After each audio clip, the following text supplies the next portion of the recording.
Hi guys, today I'm restoring this juicy bag. It is in a state. I bought it for the reason to restore it. Yeah, it needs a lot of work. The bottom is still quite pretty. It's super cute though. The inside, it needs a lot of work. So today that's exactly what we're going to do. This is everything that I'm going to be potentially using. Yeah, we'll see what I end up using, but this is just everything I kind of have. I also need like sticky tape to remove the rest of the peeling on like the handles and stuff, and then I have like a paint palette that I need to clean the black off. I have my paintbrushes and stuff, and then I know like you can use Mod Podge to seal this paint, but I realized I don't even have the waterproof one. I only have like this one, and if this bag gets wet then this will literally not be good, so I'm not going to do that. But yeah, this is everything that I have, and I plan to fully restore this bag because I think it's such a cutie, like super tiny, super cute, and it really deserves some love. So let's get started. The first thing I'm going to do is stain removal and removing off the excess like peeling. And also I just want to say, like, I'm not an expert, so if you do have tips, let me know. I have restored like 10 or so bags and they've worked out well, but yeah, if you have like any tips, if you do this, then just let me know. But let's get started because this is going to be a process. It does have some discoloration and some staining. I'm going to try and remove it, but I did get two dyes because if then I like stain and remove and there are some faded spots, then I think we're going to have to dye this bag somehow. But yeah, super cute bag, really deserves to see better dyes. So let's get started. I always use Vanish Color Save. I'm going to spray some in this cup here, and then I always use a makeup brush just because I think toothbrushes are too harsh, and that's what I'm going to use to get the dye out. And then I'll have this and I'll fill this up with water, and I'll have another makeup brush in there, and then I also use cotton rounds to remove the excess off. So that's what we're going to do, and then I'm going to get my sticky tape. We're going to remove all of this. So sorry about the shadows. So yeah, taking this, I have some sticky tape here, and all I'm going to do is take the tape and like really stick it down, and then take it off. And that helps to get most of the stuff that's already ready to lift off, like that. Yeah, that's just what we have to do to both handles, and then smoothing it all out. But so that's basically just what I'm going to be doing. Yeah, I'm going to do that just to the handles. I think some parts, like obviously the interior, like that needs to happen to the interior, but some parts I'm going to try and savor just because, yeah, we'll see what we can do. Obviously it's peeling all around, so I might have to just do it to the whole bag. I'm not too sure, but yeah, sorry, the lighting's really bad, but I just realized that I can just screw off the metal. So I'm just screwing off the hardware just so I can really get into the depths of this bag. It's just one that really needs this. So I just took the screw, I put that aside so I don't lose it. And then I'm gonna move this. Okay, now you can like definitely see more what I'm doing. So yeah, I took the screw out, and now I just need to take this out of the bag. So that's how that works, and then it hinges that way. And then I'm gonna keep them with the screws so that I don't lose them. They are like quite old hardware, so I did buy rub and buff, so they'll look shiny and new again.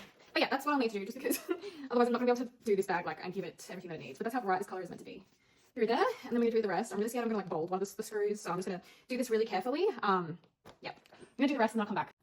So I got the straps off now. I'm going to wash these underwater because that's going to come off way easier by doing that. Yeah, you can see how bright the bag is meant to be, but that is all off now. And I'm going to use rub and buff on the hardware just to get it looking better. This is it right now, and obviously, you know, it's got that tarnishing all throughout it, which is pretty common on these bags. But yeah, that was like a pain. Like the way that they only go this way and that way, like that was so annoying. But anyway, we're going to fix it. I'm going to wash these straps and I'll come back once that's done. Okay, this is them now. There's still a little bit more to remove, but like almost all of it's gone. And then I can start mixing up like the color paint. While these dry fully, before I keep going at them, I'm going to do the stain removal on the bag. So I'm going to put these over to the side and then I'm going to get going. Yeah, literally it's not that like crazy what I do. I just take the stain remover, put it on, and dilute it out with water, and then get a cotton pad and rub off the excess. So that's what I'm going to do. Okay, I'm just letting the bag dry for a bit, but we're going to do the hardware. So this stuff's called rub and buff, and it's like a plates. It's like replating the hardware because yeah, I don't think buffing this out with a polish is going to do anything because this is plated brass. It looks like. Anyway, we're going to use this, and it works really well. But I just want to show you before. That's how orange.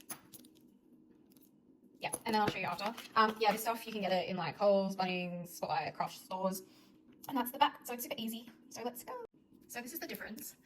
That's one, and I don't know, this is the other. That's the other side. Yeah, it literally makes it look almost as good as new. I mean, if you had a polishing cloth, you'd be able to make it look better, but yeah, as I said, I'm not a professional. Yeah, it looks stunning. It's gonna look good on the bag anyway, and it really does bring it back to life. So I'm gonna do the rest of them. Okay, they're all done now. Yeah, if you want to move on to the straps, maybe, but yeah, pretty happy with how that looks. I'm just gonna set these aside. Okay, yeah, this bag, like usually I would never soak a bag or put it fully submerged in water, but this is just one of those cases where it needed it so badly. The water that came out of it was really gross. There are some discolored parts. I have mixed up some really diluted dye. It was about half, like a third of coral and, wait, like 2/3 coral, 1/3 pink. I've diluted it heaps, and fingers crossed, I don't know, lol, fingers crossed. I have it on here, I'm gonna paint it because I don't want to dye parts of the bag that doesn't need to be dyed. We're gonna see how it is. We're gonna have to do a sheer layer over the whole bag, otherwise it's gonna look blotchy as hell. So yeah, we'll update. That's the dye, that's the bag. So that's the dye, and that's close. Yep, good enough. Plus dye looks darker, so we're gonna do it. Okay, the straps are dry. Time to mix up the paint. I'm gonna try and get this off here. It's really windy, like the mic off. And then we're gonna paint them. This is as close as we're gonna get to natural light. It's literally dark. But yeah, I am so happy. Yep, still working on it. Period. This is what we've got going on. The color of the straps is still not really what I want, so, but I like how this looks. I'm literally just gonna put the bag back together, and I'm gonna fix the rest another day when I have time. Hi, I put the rings on, and this is what she looks like. I need to, get a photo of it in daylight, because I still have no idea what this looks like in daylight, but yeah, looking very slay. As I said, it is not done, so yeah, this is just for the time being, because I don't have a lot of days where I can just do this, but yeah, I'm happy with the progress of today.